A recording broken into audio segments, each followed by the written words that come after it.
आप पढ़ रहे हैं लोक प्रशासन और आज का प्रश्न है वैज्ञानिक प्रबंधन के जनक कौन है? Who is called the father of scientific management? आज का ये क्वेश्चन है और इसका लेक्चर आपको आगे वीडियो में मिलेगा। Hi everyone, this is Pratima Singh. Welcome back to पोलपाथ और आप पढ़ रहे हैं लोक प्रशासन। इसके फ्री हैंड रिटन नोट्स आपको मिल जाएंगे। इसके लिए आप जो है पोलपाथ के नाम से टेलीग्राम चैनल बना हुआ है, उस पे जो है आप हमें फॉलो कर सकते हैं। वहीं आपको हैंड रिटन नोट्स मिल जाएंगे, फ्री ऑफ कॉस्ट है ये। इसके लिए कुछ आपको पे नहीं करना है और ये टेलीग्राम पे अवेलेबल हो जाएंगे। जैसे क्लासेस आगे, लेक्चर आगे बढ़ते रहेंगे, वैसे वैसे आपको ये मिलते रहेंगे। प्लस डिस्क्रिप्शन में इसका लिंक भी दिया गया है, तो आप वहां से भी टेलीग्राम को में हमें ज्वाइन कर सकते हैं। और भी सारी प्लेलिस्ट डिस्क्रिप्शन में लगी हुई हैं, उनके लिंक वहीं पर दिए गए हैं, तो आप सारी प्लेलिस्ट को अवेल कर सकते हैं। वहीं पर लोक प्रशासन के सारे lectures and other course videos की प्लेलिस्ट लगी हुई है। तो आप हमें जो है यहाँ पर हमारे सारे वीडियोज को अवेल करके अपनी प्रिपरेशन को मजबूत कर सकते हैं। और यहाँ पर टीजीटी पीजीटी का फुल कोर्स दिया जा रहा है और बहुत सारे वीडियोस ऑलरेडी अपलोडेड हैं, तो आप वीडियो के थ्रू हो करके अपने नोट्स बना सकते हैं और अपनी प्रिपरेशन कर सकते हैं फ्री ऑफ कॉस्ट। तो चलिए देखेंगे, आज के लोक प्रशासन में हम वैज्ञानिक प्रबंधन पढ़ने वाले थे। इसके पहले हमने फ्रेडरिक्स का जो है देख लिया था, शास्त्रीय सिद्धांत भी देख लिया था, जिसमें विशेष योगदान जो गुलिक एंड उविक के द्वारा दिया गया है, और फेयोल के सिद्धांतों को भी हमने चर्चा कर ली थी। तो आज हम देखेंगे वैज्ञानिक प्रबंधन यानी साइंटिफिक मैनेजमेंट। और ये किसके द्वारा दिया गया है? ये अमेरिकन, ये इंजीनियर थे, अमेरिका के थे, फ्रेडरिक विंस्लो टेलर। इनके द्वारा ये जो है सिद्धांत दिया गया है। और ये सिद्धांत यदि पूछा जाए कहाँ पर प्रतिपादित किया गया, कहाँ का है, तो ये अमेरिका का है, ठीक है। और जो टेलर थे वो व्यवसाय से क्या थे, तो ये अभियंता यानी कि इंजीनियर थे। इतनी बातें आप, इसकी जो बेसिक चीजें नॉलेज हैं वो आप ध्यान में रखेंगे। अब हम पढ़ेंगे साइंटिफिक मैनेजमेंट होता क्या है। फ्रेडरिक विंस्लो टेलर जो हैं, इनको वैज्ञानिक प्रबंधन का जनक माना जाता है, जो कि अभी अभी हमने आपसे क्वेश्चन में पूछा कि वैज्ञानिक प्रबंधन का जनक किसे कहा जाता है, तो इन्हीं को यानी कि विंस्लो टेलर को माना जाता है। वे पहले ऐसे व्यक्ति थे जिन्होंने 20वीं शताब्दी के आरंभ में संयुक्त राज्य अमेरिका में उद्योग के प्रबंधन पर गंभीर शोध प्रयास किए। और टेलर का मानना था कि सर्वश्रेष्ठ प्रबंधन एक सच्चा विज्ञान है। ऐसा ये इनका एक फेमस कथन है कि सर्वश्रेष्ठ प्रबंधन एक सच्चा विज्ञान है जो हर तरह की मानवीय गतिविधियों में लागू होता है। इसलिए आमतौर पर उनका न केवल वैज्ञानिक प्रबंधन के जनक के रूप में सम्मान किया जाता है, बल्कि उन्हें आधुनिक प्रबंधन तकनीकों और उपागमों का प्रेरणा भी समझा जाता है। हर उस व्यक्ति के लिए जिनका प्रबंधन से नाता है, उनके लिए टेलर के वैज्ञानिक प्रबंधन के विचार का जो है ध्यानपूर्वक अध्ययन, जो टेलर का ये विचार है, प्रबंधन है जो उन्होंने दिया है सिद्धांत, इसका ध्यानपूर्वक अध्ययन उस व्यक्ति के लिए आवश्यक बन जाता है जिसका कि प्रबंधन से नाता है। और ये आज भी उतना ही रिलेवेंट है, जबकि जिस समय ये प्रतिपादित किया गया था इसकी बहुत आलोचनाएं की गई थी, लेकिन आज की डेट में ये बहुत ही रिलेवेंट है। ये जो फ्रेडरिक टेलर थे, विंस्लो टेलर, इन्होंने क्या किया कि कई कंपनियों का अध्ययन किया। एक्चुअली ये स्टील की कंपनी थी, उसमें एज अ वर्कर काम इन्होंने शुरू किया था और उसी कंपनी में ये इंजीनियर पद तक गए। उसी बीच में इन्होंने जो है इंजीनियरिंग की डिग्री भी ली और उसी कंपनी में जो है ये इंजीनियरिंग पद तक भी गए। और उस कंपनी का जो टर्नओवर था इन्होंने बहुत बढ़ा दिया था अपने इन्हीं शोध से और अपने इन वैज्ञानिक तरीकों के जो अपनाए गए थे उनके द्वारा। और साथ में टेलर ने क्या किया कि कई कंपनियों का अध्ययन किया, कई वर्षों तक इन्होंने अलग अलग तरीके से शोध किए, अध्ययन किया और कई सारी कमियां पाई इन्होंने इसमें, कंपनियों में, प्रबंधकों। इसमें जो कुछ खास पॉइंट इसको पॉइंट आउट कर सकते हैं वो है कि प्रबंधकों को श्रमिक प्रबंधन की जिम्मेदारी का सही ज्ञान नहीं है कि कैसे जो है श्रमिकों का प्रबंधन किया जाए, उसका सही ज्ञान नहीं है। और कार्य के प्रभावी मानकों का अभाव है वहां पर। अच्छी जो बिक्री है, इसके अभाव में उत्पादकता सीमित है, ये भी उन्होंने पाया। और बोला कि नियोक्ता एवं कर्मचारियों के संबंधों का अभाव है वहां पर। और इन्होंने जो एक पॉइंट और लिया, वो लिया कि प्रबंध तंत्र के ज्यादातर निर्णय अवैज्ञानिक है, यानी कि वो यूं ही रूल्स ऑफ थंब के माध्यम से, यानी कि जो रूल्स चले आ रहे हैं वो चले आ रहे हैं, उन्हीं के जरिए अपने वो आगे के डिसीजन देते चले जा रहे हैं। वहां क्या है कि निर्णय उनके अवैज्ञानिक हैं। अगर पूछा जाए कि आपका निर्णय जो आपने डिसीजन लिया है इस मामले में, इस मैटर से संबंधित, तो उसका जो है क्या आधार है, किस आधार पे आपने लिया, तो कुछ आधार नहीं होता था, वो चूंकि पहले से चले आ रहे थे, उसी आधार पर आगे के डिसीजन होते जा रहे थे। तो ये सारी कमियां इन्होंने पाई जब इन्होंने जो है ये कई कंपनियों का अध्ययन किया। और इसके लिए फिर इन्होंने कुछ जो है वैज्ञानिक प्रबंध बताते हैं, वैज्ञानिक सिद्धांत वहां पर देते हैं, उन पर हम चर्चा करेंगे। तो सबसे पहले इनका जो scientific management, principle of scientific management actually इसको बोलेंगे, प्रिंसिपल ऑफ साइंटिफिक मैनेजमेंट। तो जो वैज्ञानिक प्रबंध है, इसको सबसे पहले देख लेते हैं कि ये दो शब्दों से मिलकर बना है, वैज्ञानिक और प्रबंध। इसका जो वैज्ञानिक है, इसका संबंध विज्ञान संबंधी है ये, और मतलब क्या है, विशिष्ट एवं व्यवस्थित ज्ञान। जो व्यवस्थित ज्ञान हो वही क्या है, विज्ञान है। इधर प्रबंध का मतलब है कार्य को सुव्यवस्थित तरीके से संपन्न करना। तो अगर हम दोनों को मिलाकर के देखें तो ऐसा ज्ञान, ऐसा व्यवस्थित ज्ञान जो कार्य को सुव्यवस्थित तरीके से संपन्न करता हो। तो ये इसका जो है एक मतलब हो गया। और यदि हम बात करें कि ये जो साइंटिफिक मैनेजमेंट है, प्रिंसिपल ऑफ साइंटिफिक मैनेजमेंट, या वैज्ञानिक प्रबंधन का जो सिद्धांत दिया गया है केलर के द्वारा, किससे संबंधित है, तो ये इंडस्ट्रियल मैनेजमेंट के से संबंधित है। और ये क्या है, scientific ways to ensure maximum of efficiency with effective utilisation of resources.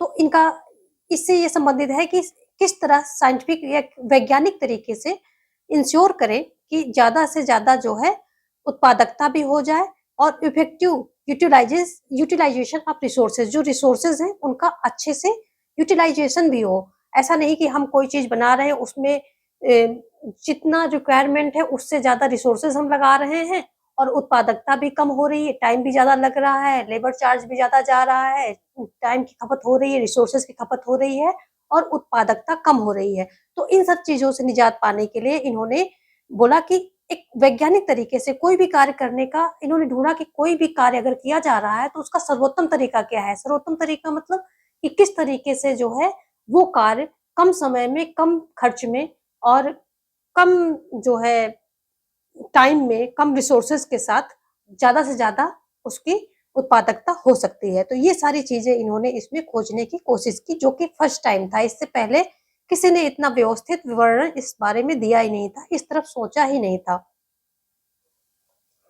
तो ये तो एक मोटा सा कॉन्सेप्ट हो गया कि ये वैज्ञानिक प्रबंधन है क्या और किस चीज पर इन्होंने इतना वर्कआउट किया, कि किस चीज पे इतना जो है इन्होंने अध्ययन किया, स्टडी की। तो हो गया। इसको स्टेप बाय स्टेप हम मेन चीजें इसकी देखेंगे। तो इनके सबसे पहले जो है मेजर वर्क्स देख लेते हैं, कौन कौन से हैं इनके। अगर हम बड़े कार्यों की बात करें तो ए पीस रेट सिस्टम, ये आती इनका लेख ये कब आता है, 1895 में आता है। फिर आता है शॉप मैनेजमेंट 1903 में। फिर the art of cutting metal, इसमें मेटल को कैसे काटा जाए, कितनी एफिशिएंसी से जो है किस तरीके से काटा जाए, तो the art of cutting metal जो 1906 में आता है, 1906 में आती है। और the principle of public management, the principle of management होना चाहिए यहाँ पर एक्चुअली। तो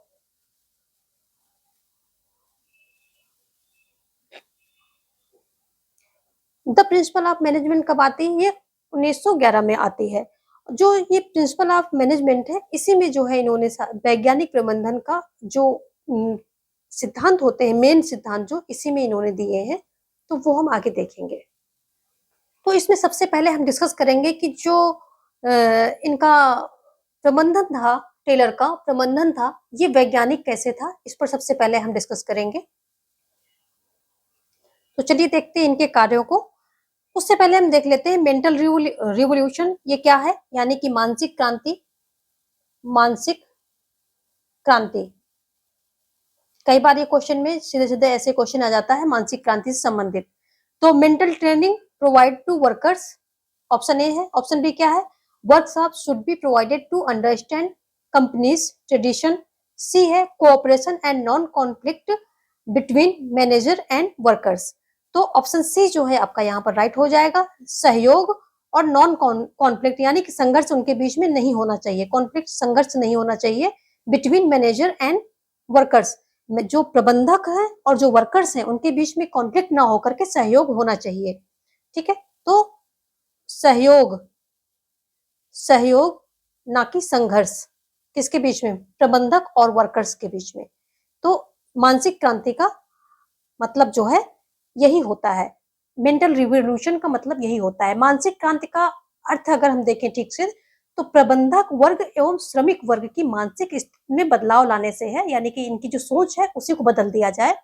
ऐसा किए जाने से श्रमिक संगठन भी हड़ताल करने के लिए नहीं सोचेंगे और प्रबंधक भी श्रमिकों के हितों के बारे में सोचेंगे। प्रबंधक एवं श्रमिक दोनों की सोच में बदलाव आने या अर्थात मानसिक क्रांति आने से उनमें सहयोग की भावना प्रबल हो जाती है, जो एक दूसरे के लिए हितकारी है।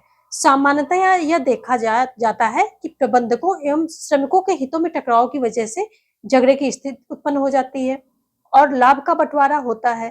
प्रबंधक चाहते हैं कि अधिकतम लाभ उन्हें प्राप्त हो और श्रमिक चाहते हैं कि उन्हें जो है अधिक लाभ मिलना चाहिए। यही से मानसिक क्रांति का जन्म होता है।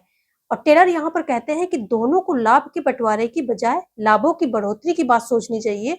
यदि ऐसा संभव हो जाए तो उत्पादन में वृद्धि होगी, लाभों में वृद्धि होगी और संगठन का विकास एवं विस्तार होगा। और जो जापानियों की कार्य संस्कृति इसी स्थिति की उत्कृष्ट उदाहरण है। वहां प्रबंधकों एवं श्रमिकों के बीच कुछ भी छिपा जो है नहीं होता है, दोनों एक दूसरों के हितों को ध्यान में रखते हुए कार्य करते हैं। तो इनका मतलब है कि मानसिक क्रांति ले आओ, यानी कि जो एक दूसरे के साथ संघर्ष है, वो अपने हित को देख रहे हैं, वो अपने हित को देख रहे हैं, उससे अच्छा है कि क्या करें कि वो लाभ के हित को देखें, यानी कि वो लाभ के बारे में सोचना, अपना अपना हित छोड़ करके जो उत्पादन है या लाभ है उसकी बढ़ोतरी के बारे में सोचेंगे। जब उत्पादन में बढ़ोतरी होगी, लाभों में बढ़ोतरी होगी, तो अपने आप सभी के हित जो है हितों में बढ़ोतरी हो जाएगी, यानी कि सभी की जो है जो जिसकी पे है उसमें बढ़ोतरी हो जाएगी और जो प्रबंधक हैं उनकी भी स्केल में बढ़ोतरी हो जाएगी।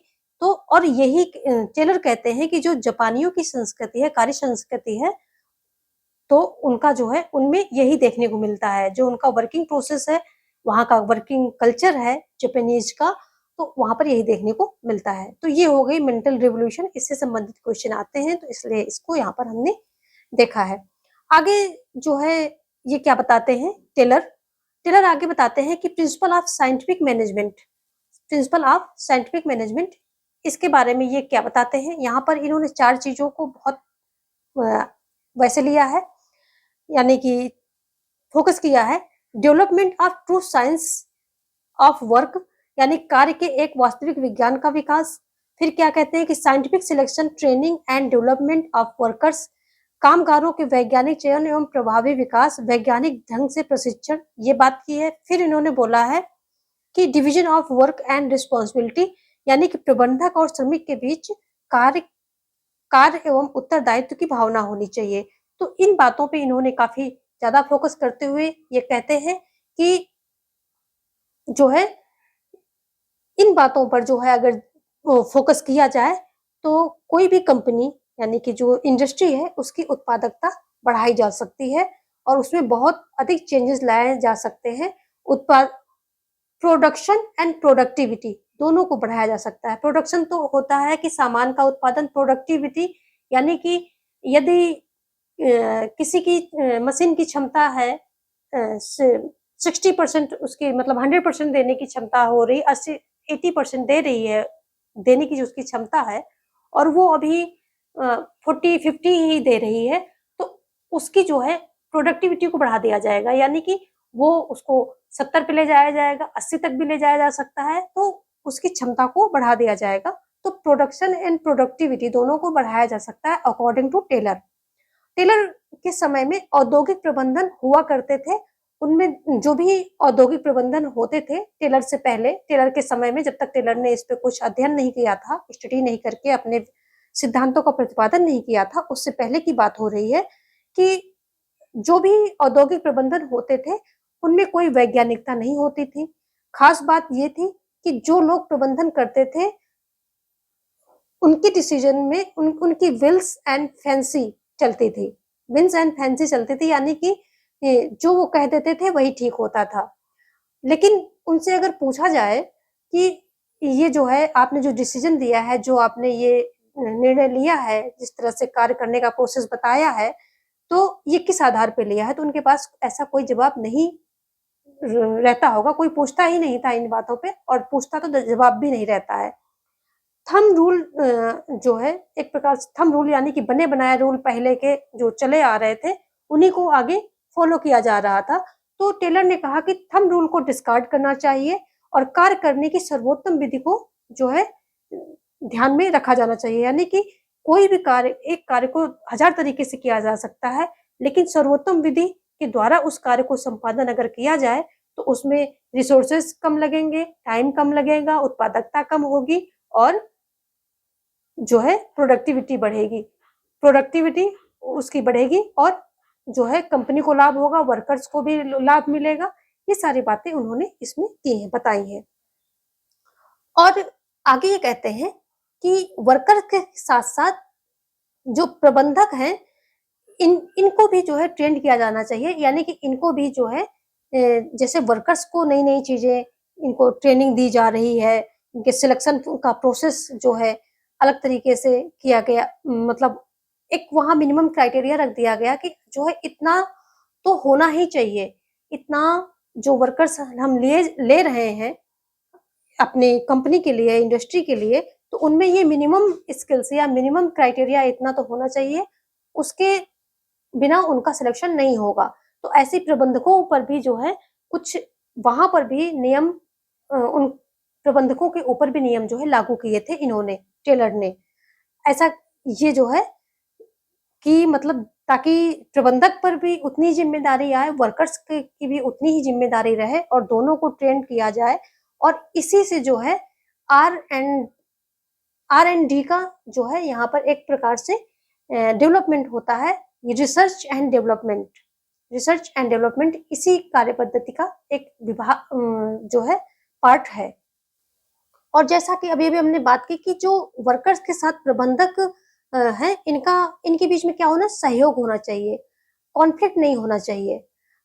जब सहयोग रहेगा तो आउटपुट जो होगा वो अधिक आएगा, एफिशिएंसी अधिक होगी, प्रोडक्टिविटी भी अधिक होगी, प्रोडक्शन भी अधिक होगा। यानी कि सारों चीज़ों में जो है बढ़ोतरी होगी और प्रॉफिट बढ़ेगा, किसका, इंडस्ट्री का, कंपनी का प्रॉफिट बढ़ेगा। और जब प्रॉफिट बढ़ेगा तो वर्कर्स को भी उसका शेयर मिलेगा, वर्कर्स भी उससे खुश रहेंगे, उनको बोगस कंडीशन में काम नहीं करना पड़ेगा। और जो अन्य जो मैनेजरियल लेवल पर जो भी अधिकारी हैं, उनका भी जो है वेतन और भत्ते उनके भी बढ़ाए जा सकेंगे। इससे जो है कंपनी का जो कंपनी धारक होगा वो भी खुश रहेगा, वर्कर्स भी, प्रबंधक भी, यानी कि सभी जो है खुश रहेंगे। तो ये जो है दूसरा इनका ये रूल कहता है। अगला रूल जो है इनका ये कहता है प्रिंसिपल, कि वो ये कहता है कि ट्रू साइंटिफिक वर्क जो है एक तरीका होना चाहिए। जो ट्रू साइंटिफिक वर्क है, ये कहते हैं कि सर्वोत्तम तरीका है। जो दुनिया भर के संगठन है, आज देख लीजिए, तो वो आर&डी के उस पर ही, एक आधार पर ही काम करते हैं, यानी कि वो कुछ रिसर्च करते हैं और फिर उनको अपनी कंपनी में फॉलो करते हैं और उससे उनका डेवलपमेंट बढ़ता है, यानी कि आगे बढ़ते हैं। फिर वो रिसर्च करते हैं और रिसर्च पर जो निष्कर्ष निकलते हैं, उसको लागू करते हैं, डेवलपमेंट होता है। ऐसे इनका आर&डी का प्रोसेस इनका चलता ही रहता है। आजकल देखिए, जो जितने भी संगठन हैं, जो भी अच्छे संगठन हैं, वो R&D को फॉलो करते ही रहते हैं, यानी कि रिसर्च करते रहते हैं नए-नए तरीकों का, नए-नए वैज्ञानिक जो ये हैं तरीके हैं और साइंटिफिक वेज़ हैं, इनको लागू करते रहते हैं और अपनी कंपनी को आगे यानी कि एडवांस करते रहते हैं और इसलिए उनके यहाँ R&D का प्रोसेस चलता ही रहता है और this credit goes to Frederick Taylor. ये क्रेडिट अगर देखा जाए तो किसको जा रहा है? जो टेलर महोदय हैं, इनको विंस्लो टेलर को जा रहा है क्योंकि इन्होंने ही सबसे पहले ये कहा था कि जो आपके वर्कर्स हैं, उनको भी ट्रेंड करो, उनको भी आगे जो है एडवांसमेंट के लिए यानी कि आज की डिमांड ये है लेकिन आगे और अधिक एडवांस प्रोडक्शन करने के लिए एडवांस जो साइंटिफिक टूल्स हैं, उनको यूज़ करने के लिए क्या करो, इनको ट्रेंड करो, इनको एडवांस बनाओ और इसलिए जो है R&D यानी कि रिसर्च करो, खोजो कि क्या सर्वोत्तम तरीका हो सकता है। ऐसा नहीं कि एक सर्वोत्तम तरीका अभी आपने कुछ चीज़ों को खोजबीन करके एक तरीका निकाल लिया, तो उसी को घसीटते रहो, नहीं। उन्होंने बोला ठीक है, वो अभी काम कर रहा है, फिर से आप जो है उस पे काम करते रहो, फिर से एक कोई सर्वोत्तम तरीका और भी अच्छा हो सकता है। तो रिसर्च एंड डेवलपमेंट ये कार्य जो है करते रहना है, हमेशा उसको जो है डेवलपमेंट की ओर बढ़ाते रहना है, यानी कि उस पे जो है रिसर्च करते रहना है कि कौन-सा सर्वोत्तम तरीका हो सकता है किसी कार्य को संपादित करने का। तो ये आज भी दुनिया भर के जो अच्छे संगठन हैं, इस प्रोसेस को बहुत ही भली-भाँति लेकर के चल रहे हैं और ये क्रेडिट पूरा-पूरा किसको जाता है? फ्रेडरिक टेलर को जाता है, जो कि उस समय इन्होंने बता दिया था। और ऐसे ही ये सिलेक्शन के बारे में भी यही चीज़ें बताते हैं कि मिनिमम क्वालिफ़िकेशन होनी चाहिए, तो ही कार्य पर रखा जाएगा, अदरवाइज़ ऐसे नहीं कि भई हम आ गए, हमें ले लो या ये हमारे रिश्तेदार हैं, नातेदार हैं ये हमारे जानने वाले हैं, इनको रख लो, ऐसा नहीं होगा। ये कहते हैं कि जो टेलर महोदय हैं कि physical and intellectual both quality have to be tested on the parameter of physical and mental requirement. जो फिजिकल एंड मेंटल रिक्वायरमेंट वहाँ पर होनी चाहिए, तो उस इन दोनों पैरामीटर पे ही जो है वर्कर्स वो टेस्ट किया जाएगा, टेस्ट करने के बाद ही जो है वहाँ पर रखा जाएगा। क्योंकि अ, उसको जो फिजिकल है कि उसकी स्किल के साथ-साथ उसकी फिजिकल एबिलिटी कितनी है, कितनी जल्दी उसको फटीग होगा और कितना और मेंटल एबिलिटी से मतलब है कि कितना वो जो है अपने सहयोगियों के साथ जो कर्मचारी हैं, उनके साथ सहयोग स्थापित करके कार्य कर सकता है। ये सारी चीज़ें कितना ज़्यादा प्रॉब्लम को टैकल कर सकता है, इन सब चीज़ों का भी वहाँ पर परीक्षण करके तब जो है रखा जाएगा। इससे जो है प्रोडक्शन में एंड जो प्रोडक्टिविटी होगी, दोनों में जो है एनहांसमेंट हो सकेगा, यानी कि उसमें बढ़ोतरी हो सकेगी। फिर ये कहते हैं, अगला एक पॉइंट देते हैं कि ये जो है कि जो रिस्पॉन्सिबिलिटी है division of work and responsibility, ये किस पे? दोनों पर होना चाहिए, ठीक है? ये किस पे? दोनों पर होना चाहिए। ऐसा नहीं कि सिर्फ़ वर्कर्स पर ही सारा बर्डन डाल दिया और जो मैनेजरियल लेवल के जो अधिकारी हैं, वो फ्री बैठे हैं या फिर बहुत थोड़ी-सी रिस्पॉन्सिबिलिटी कार्य लेकर के बैठे हैं। ये कहते हैं ऐसा नहीं होना चाहिए। मैनेजरियल लेवल से ये काम जो है मैनेजर लेवल का जो है भी उत्तरदायित्व उतना ही होना चाहिए जितना कि वर्कर लेवल पर होता है और पूरा-पूरा बर्डन जो है वर्कर लेवल पर या ज़्यादातर बर्डन जो है वर्कर्स पर नहीं डाला जा सकता है। टेलर कहते हैं कि वर्कर एंड जो मैनेजर के बीच में वर्क की डिवीज़न बराबर होना चाहिए, उत्तरदायित्व जो है वो भी उनके बीच में बराबर का होना चाहिए। ऐसा नहीं कि कुछ कंपनी में गड़बड़ हो गई तो पूरा का पूरा वर्कर्स पे डाल दो कि नहीं उत्पादन में कमी हो गई या फिर जो है कुछ यहाँ पर अ, अच्छा प्रोडक्शन जो है उसमें खराबी हो गई है, तो ऐसा वर्कर पे डाल दो, नहीं उसमें जो मैनेजमेंट है यानी कि प्रबंधक वर्ग है, उसका भी उतना ही रोल होना चाहिए क्योंकि वो भी उसको सुपरवाइज़ कर रहा है, उसकी भी उतनी ज़िम्मेदारी बनती है। तो वर्क और रिस्पॉन्सिबिलिटी दोनों का जो है बराबर डिवीज़न होना चाहिए। बराबर होना चाहिए और डिफाइन होना चाहिए यानी कि किस कार्य को किसको कितना कार्य करना है, वो भी वहाँ पर सीधे-सीधे सबको पता होना चाहिए कि हाँ, आपको इतना काम इतने टाइम में इतना काम करना है, आपको ये काम करना है। सबका स्पेसिफिक कार्य होना चाहिए और सबको अपना-अपना कार्य पता होना चाहिए और कितनी देर में कितना काम करना है, ये भी पता होना चाहिए। आगे जो है टेलर क्या करते हैं कि फोरमैनशिप का सिद्धांत देते हैं और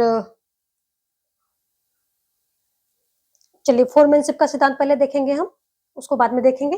तो ये फोरमैनशिप का सिद्धांत देते हैं और फोरमैनशिप के सिद्धांत में ये जो इसमें खास बात होती है कि पहले क्या होता था कि इनके जो ये सिद्धांत देने से पहले इन्होंने एक इम्पोर्टेंट चीज लागू कर दी कि पहले एक वर्कर पर एक जो है सुपरवाइजर होता था, लेकिन अब जो है एक वर्कर पर 8 सुपरवाइजर होंगे और ये 8 सुपरवाइजर जो होंगे, पर्यवेक्षक कह लीजिए, सुपरवाइजर कह लीजिए, 8 होंगे। श्रमिकों के जो है 8 पर्यवेक्षक होंगे। कैसे होंगे कि 4 होंगे जो वो योजना बनाएंगे और 4 ऐसे होंगे जो कि उसको लागू करेंगे। यानी कि 8 पर्यवेक्षक होंगे वहां पर, 4 योजना बनाएंगे श्रमिकोों के ऊपर और 4 जो है उसको लागू करेंगे। और जो 4 योजना बनाएंगे इनको भी अलग-अलग फील्ड में जो है क्या होगा, स्पेसिफिक ज्ञान होगा, यानी कि स्पेशल ज्ञान होगा।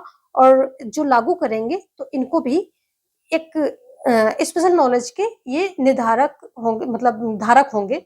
स्पेशल नॉलेज उस फील्ड का या उससे संबंधित रखेंगे। अलग-अलग फील्ड का इनके पास भी जो है स्पेशल नॉलेज होगा।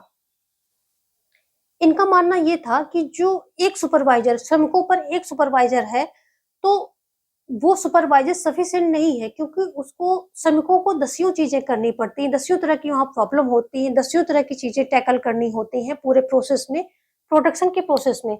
और एक सुपरवाइजर के पास सारी चीजें नॉलेज, सब तरह की नॉलेज नहीं हो सकती है। तो एक सुपरवाइजर इनसफिशिएंट बताया इन्होंने कि मतलब वो सभी चीजों को, सभी प्रॉब्लम्स को उतनी स्किलफुल तरीके से, यानी कि दक्षता से जो है टैकल नहीं कर सकता है। तो वहां पर एक सुपरवाइजर नहीं, 8 होने चाहिए।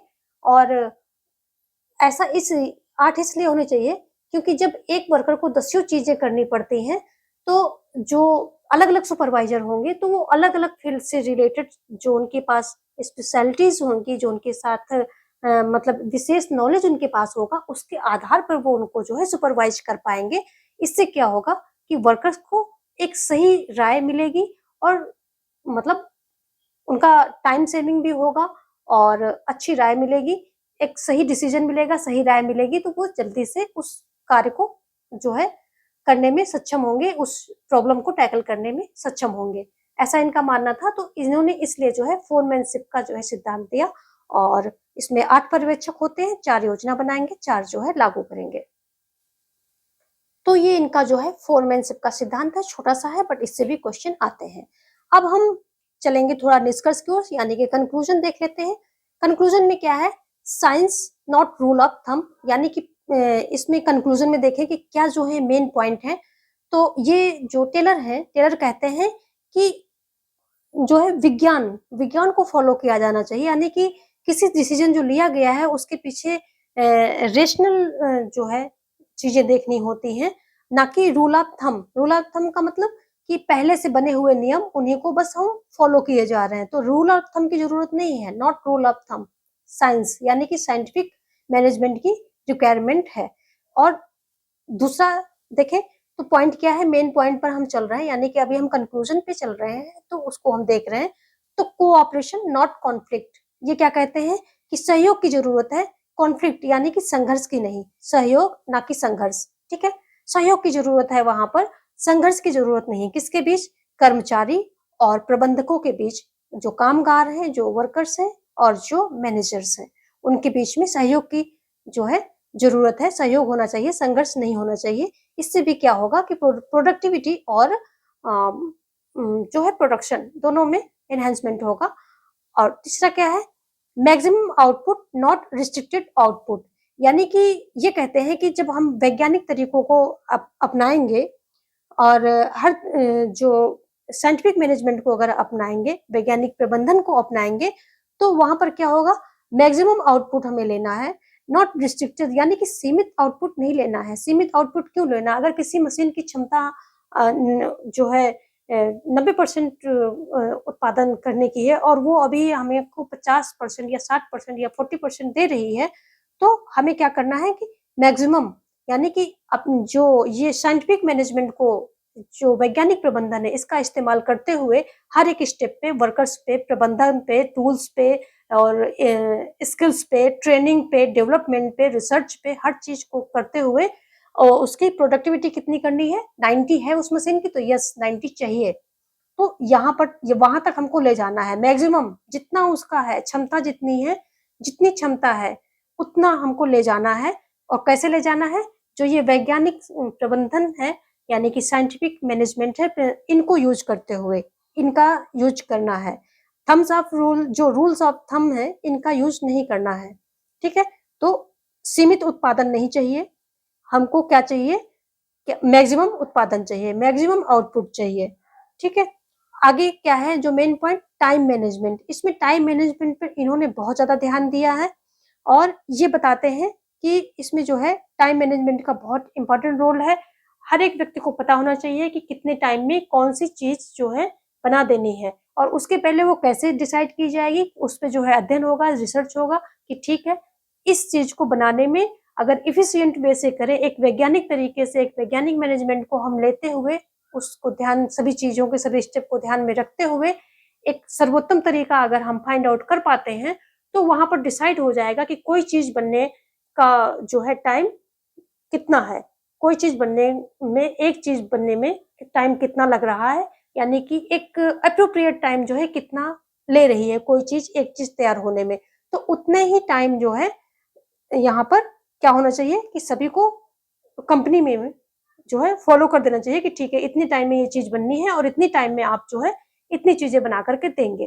कोई चीज 10 मिनट में अगर एक चीज बनकर तैयार हो रही है और वर्कर 1 घंटा काम कर रहा है, तो यानी कि वो क्या करेगा, 1 घंटे में 6 चीजें, सेम 6 चीजें वो बना करके तैयार करके देगा।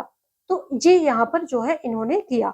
ऐसे ही एक ये जो है क्या करते हैं कि एक एग्जाम्पल देते हैं कि आपको घड़ियां बनानी है और दिन भर में जो है आपको जो उनका वर्किंग आवर होते हैं, वर्किंग आवर्स, उसमें कहते हैं कि आपको जो है कितनी ये बनानी है, आपको 25 घड़ियां बनानी है।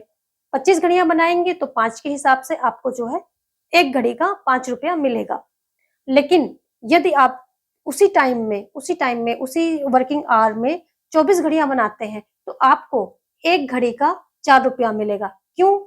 क्योंकि यहाँ पर आपने जो है अपनी एफिशिएंसी कम की है, आपने टाइम बर्बाद किया है, तो आपका जो है एक घड़ी का रेट है, पर घड़ी का जो प्राइस है, जो मेहनताना है, वो कम कर दिया जाएगा, क्योंकि यहाँ पर आपने टाइम मैनेजमेंट नहीं रखा है, आपने अपना टाइम बर्बाद किया है।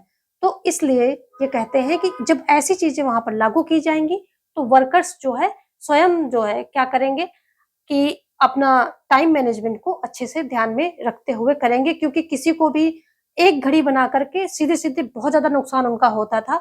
अगर 25 घड़ियां बना रहे हैं तो 5 के हिसाब से लगभग कितना होगा, 125 बैठेगा जाके। लेकिन यदि वही सिर्फ एक घड़ी कम बनाई, 24 बनाई, तो उसको शायद 96 ऐसे ही कुछ पैसे मिलेंगे, यानी कि हर एक घड़ी पे 1 रुपया उसका कम हो जाता है, और प्लस जो एक बनाता है उसका तो 5 रुपया जाएगा ही जाएगा सीधे, और हर एक घड़ी पे 1 रुपया कम हो जाता है, जबकि जो 25 घड़ियां बना रहा उसको हर एक घड़ी पे 5 रुपया मिलेगा। तो यहाँ पर ये डिफरेंसेस हो जाते हैं कि अगर कोई काम अच्छे से नहीं कर रहा है, एफिशिएंट वे से नहीं कर रहा है, तो उसका जो मेहनताना है वो कम किया, पर प्रोडक्ट मेहनताना ही कम कर दिया जाएगा। तो इससे क्या हुआ कि वर्कर्स जो है टाइम मैनेजमेंट पे ध्यान देते थे, मतलब वर्कर्स का जो है टाइम मैनेजमेंट इस तरह से इन्होंने करने का प्रयास किया था। तो ये टाइम मैनेजमेंट में बहुत ज्यादा ध्यान देते हैं इस तरह से, इस तरह के नियम ला करके। और अगला क्या है इनका, goal should be maximum output, यानी कि गोल क्या होना चाहिए कि अगर जैसे मैंने मशीन का ही एग्जांपल दिया है, किसी मशीन की क्षमता है 90% और वो मान लिया पहले 40 दे रही थी, और अभी थोड़ा सा हमने ये उसमें सुधार किए, चीजों को सारा ठीक ठाक किया, समस्याओं को टैकल्स किए, और अभी वो 70% दे रही है, तो उससे सेटिस्फाइड नहीं होना चाहिए, मैक्सिमम आउटपुट होना चाहिए। यानी कि यदि उसका 90 की क्षमता है तो हम 70 पे क्यों संतुष्ट हो, हम 90 ही लेके रहेंगे। तो ये इनका होना, goal should be maximum output.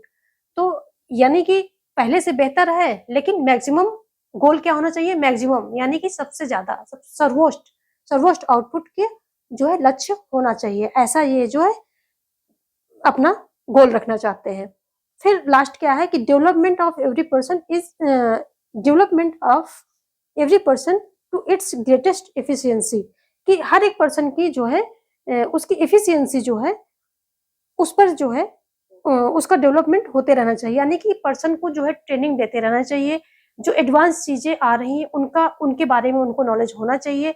जो एडवांस टूल्स आ रहे हैं, जो वैज्ञानिक तौर तरीके आ रहे हैं, वो सब जो है ट्रेनिंग के द्वारा वो स्किल्स इसमें वर्कर्स में डेवलप होनी चाहिए। तो ये भी ये कहते हैं कि उनकी कार्य क्षमता में बढ़ोतरी होती रहनी चाहिए। ऐसा नहीं कि एक बार उन्होंने सिलेक्शन हो गया, जैसे गवर्नमेंट जॉब में एक बार सिलेक्शन हो गया, वो वहीं पर पड़े रहते हैं, जिंदगी भर पूरी सर्विस करके निकल जाते हैं, उनकी स्किल्स में डेवलपमेंट नहीं होते हैं। जितना स्किल्स एक बार लेकर के वो घुस गए, वहीं पड़े रहते हैं। तो ऐसा नहीं है। इनकी स्किल्स में जो पर्सन है, इनकी स्किल्स में और इनकी जो एफिशिएंसी होगी, उसमें हमेशा जो है डेवलपमेंट होता रहेगा। यानी कि ट्रेनिंग के थ्रू और जो ये वर्कशॉप वगैरह होती हैं, जिसके द्वारा जो आजकल ये ऐसा होता है, हर एक कंपनी और यहाँ तक कि स्कूल भी जो है वर्कशॉप या सेमिनार ऐसा कुछ अरेंज करती है, जहाँ पर जो नए तौर तरीके हैं उनको कैसे अपनाया जाए, नई-नई टेक्नोलॉजी को कैसे अपनाया जाए, कैसे एफिशिएंट वे में काम किया जाए, कैसे अपने पुराने ढर्रे को छोड़कर नए-नए जो तरीके हैं उनको अपना करके एक अपनी एफिशिएंसी को, यानी कि जो वर्कर्स हैं, यानी कि जो कर्मचारी हैं, अधिकारी हैं, उनकी एफिशिएंसी को ग्रेटेस्ट लेवल तक कैसे पहुँचाया जाए। तो आजकल जो है ये सारी चीज़ें जो टेलर ने उस समय दी थी, उस समय तो इनका बहुत ज़्यादा क्रिटिसिज़्म हुआ था, लेकिन आज के ज़माने में, आज के टाइम में इनकी एक-एक चीज़ जो है फ़ॉलो की जाती है, जो है वर्कशॉप हर एक जितना जो भी ऑर्गनाइज़ेशन अच्छे ऑर्गनाइज़ेशन होंगे, वो वर्कशॉप रखते हैं, सेमिनार रखते हैं, अपने वर्कर्स को ट्रेनिंग देने के लिए, उनकी स्किल्स को मेंटेन करने के लिए, जो नए साइंटिफिक तौर तरीके आ रहे हैं, उनसे उनको रूबरू कराने के लिए, उनसे उनको जो है मतलब अ, अवेयरनेस होनी चाहिए, उनका यूज़ कर पाएँ वो, इन सब चीज़ों के लिए ऐसा किया जाता है। और रिसर्च एंड डेवलपमेंट रिसर्च वगैरह हमेशा चलते रहते हैं और उसके आधार पर उनके संगठनों को जो है क्या किया जाता है कि आगे जो है एडवांसमेंट मिलती रहती है। साथ में जितने भी अच्छे ऑर्गनाइज़ेशन होंगे, इन्होंने इंसेंटिव की बात की थी कि मतलब जो वर्कर्स अच्छा काम करे, उसे जो है रिवॉर्ड देना चाहिए और जो काम अच्छा नहीं करता है, उसे क्या करना पेनलाइज़ करना चाहिए। जैसे कि घड़ी का एग्ज़ाम्पल लिया, जिसने कम घड़ी बनाई उसके में मेहनताना ₹1 हर घड़ी के पीछे ₹1 मेहनताना कम कर दिया गया। जबकि जो अच्छा काम करता है उसको अलग से इंसेंटिव की बात की है इन्होंने। और आज भी देखिए जितने भी अच्छे संगठन हैं, ये सभी क्या करते हैं कि इंसेंटिव रखते हैं। जो वर्कर ज़्यादा अच्छा काम करते हैं, उम्दा काम करके देते हैं, उनके लिए अलग से रिवार्ड में कुछ ना कुछ वो रखते हैं, कोई ट्रिप रखते हैं या फॉरेन टूर रख देते हैं या फिर फाइनेंशियल सीधे-सीधे नकद दे देते हैं, कैश दे देते हैं या फिर उनका प्रमोशन करते हैं। कुछ ना कुछ वहाँ पर एक तगड़ा जो है उनको मोटिवेट करने के लिए कुछ ना कुछ वहाँ पर एक रिवार्ड रखते ही रखते हैं। तो जो टेलर के उस समय दिए गए थे सिद्धांत, तो वो आज के टाइम पे जितने भी अच्छे ऑर्गनाइज़ेशन हैं, ये सभी फ़ॉलो कर रहे हैं, उनकी एक-एक बात को फ़ॉलो कर रहे हैं। हालाँकि इनकी जो है जो फ्रेडरिक टेलर हैं, इनकी ये जो वैज्ञानिक प्रबंधन है, इसकी आलोचना भी की गई, क्रिटिसिज़्म भी किया गया। और क्रिटिसिज़्म में यदि बात करें हम, तो इसमें जो मेन पॉइंट है वो क्या है कि इन्होंने बोला कि ह्यूमन एज़ अ मशीन, जो मानव ह्यूमन बीइंग है या मनुष्य है, उसको जो है टेलर ने क्या कर लिया, मशीन समझ लिया। फिर अगला क्या कहते हैं कि जो है इसको आर्थिक मानव समझ लिया, यानी कि सिर्फ़ धन उत्पादन करने वाला मनुष्य, ऐसा इसने जो है समझा है, किसने? टेलर ने। यहाँ तक कि जो अमेरिका की जो संसद होती है, यानी कि जो कांग्रेस होती है, वहाँ के सदन में इस तरह के कुछ ये रूल्स यानी कि प्रावधान भी, जो विधेयक भी पारित किए जाते हैं कि जो टेलर के रूल्स हैं, इनके रूल्स जो दिए हैं प्रबंधन के, जो इन्होंने सिद्धांत दिया है, इसको कोई भी कंपनी फॉलो नहीं करेगी। क्योंकि उस समय जो प्रबंधकों ने और जो वर्कर्स थे यानी कि लेबर थे, इन सब ने मिल कर के इसका बहुत ही कड़ा विरोध किया था कि नहीं ऐसा नहीं, क्योंकि वो भी एक मशीन की तरह काम, उनको लगता था कि हम मशीन की तरह काम क्यों करें। तो उन्होंने वर्कर्स ने भी किया था और प्रबंधकों ने भी विरोध इसलिए किया था क्योंकि प्रबंधकों पर भी सारी चीज़ें लागू हो रही थी। प्रबंधकों के जो प्रबंधक थे उन पर भी नकेल इन्होंने कसी थी कि ऐसे नहीं, आप सारी रिस्पॉन्सिबिलिटी जो है लेबर पे छोड़ कर के आप आराम करोगे और सारी जिम्मेदारियां, सारे जो नुकसान या फिर जो भी कमियां होती हैं उनके ऊपर डालते रहोगे। तो ऐसा नहीं, इन्होंने प्रबंधक को बराबर वर्क और जो कार्य और उत्तरदायित्व में बराबर का भागीदार बनाया था, और प्रबंधकों को भी ट्रेंड करने की बात की थी कि प्रबंधक भी जो है स्किल्ड होने चाहिए, इनकी भी समय समय पर जो है ट्रेनिंग, यानी कि एडवांसमेंट के लिए इनकी भी ट्रेनिंग होती रहनी चाहिए। तो प्रबंधक और वर्कर्स और जितने भी थे, इन्होंने कड़ा विरोध किया। अमेरिका की जो संसद होती है यानी कांग्रेस में इसके लिए जो है कानून भी बनकर आता है कि जो टेलर्स के नियम है वो कोई भी कंपनी इंडस्ट्री फॉलो नहीं करेगी। और लेकिन देखिए आज के टाइम पे ज्यादातर जो अच्छे संगठन है वो फ्रेडरिक टेलर के अकॉर्डिंग ही काम कर रहे हैं। और इसी के साथ हम आज का सेशन यहीं पर जो है वाइंड अप करेंगे, और आगे हम देखेंगे नौकरशाही के बारे में देखेंगे, और जो आगे के सिद्धांत हैं उनको भी देखेंगे। और यदि आपको ये सेशन अच्छा लग रहा है तो इसको जो है लाइक करना ना भूलें। जितने भी लोग जुड़े हैं सेशन को लाइक कर दें और दोस्तों में शेयर कर दें, जिसको भी इसकी नीड है, जो भी इस तरह की प्रिपरेशन कर रहा है पीजीटी और सेट, नेट, यूजीसी, यूपीएससी, तो इन सभी में ये इक्वली इम्पोर्टेंट है, तो उसको आप शेयर कर सकते हैं। बस अभी तक आपने सब्सक्राइब नहीं किया है तो प्लीज़ डू सब्सक्राइब। इससे मुझे क्या होता है कि पता चलता है, आपके लाइक एंड शेयर और सब्सक्राइब से मुझे पता चलता है कि ठीक है आपको मेरा कंटेंट अच्छा लग रहा है, तो मुझे और जो है ऐसे कंटेंट आगे कंटिन्यू रखना है। अदरवाइज क्या होता है कि मुझे लगता है कि हमें कोई पसंद ही हमारे कंटेंट को पसंद नहीं कर रहा है, तो ठीक है वहाँ पे आगे क्लासेस स्टॉप कर देते हैं। तो ये क्लासेस स्टॉप ना हो, इसलिए आपका है जो है लाइक, शेयर एंड सब्सक्रिप्शन लगातार बढ़ते रहना चाहिए। तभी हमें वो फील आता है कि नहीं हमारा कंटेंट जो है अच्छा लग रहा है आपको। तो आप हमें फील कराने के लिए सब्सक्राइब कर लें। यदि आपको ये कंटेंट अच्छा लग रहा है तो सब्सक्राइब करके हमें बताएं, हमें इंडिकेट करें कि यस मैं अच्छा कंटेंट दे रही हूँ और आपको आगे इसकी नीड है। तो वो आप हमें कैसे सब्सक्रिप्शन से बताएंगे, लाइक, शेयर एंड सब्सक्राइब से पता चलता, यही एक तरीका है हमारे बीच कम्युनिकेशन का। तो वो आप बिल्कुल भी करना मत भूलें। It's very very important. Please do like, share and subscribe, it's very important. And आज का क्वेश्चन हम देखेंगे, संरक्षक नौकरशाही के प्रकार कौन कौन से हैं? परंपरागत है, करिश्माई है, दोनों है, या फिर कोई नहीं? इसका आंसर आप कमेंट सेक्शन में जो है देंगे, और यदि पता है नहीं तो फिर अगले लेक्चर में आपको इसका आंसर मिल जाएगा। Thanks for watching, have a great life.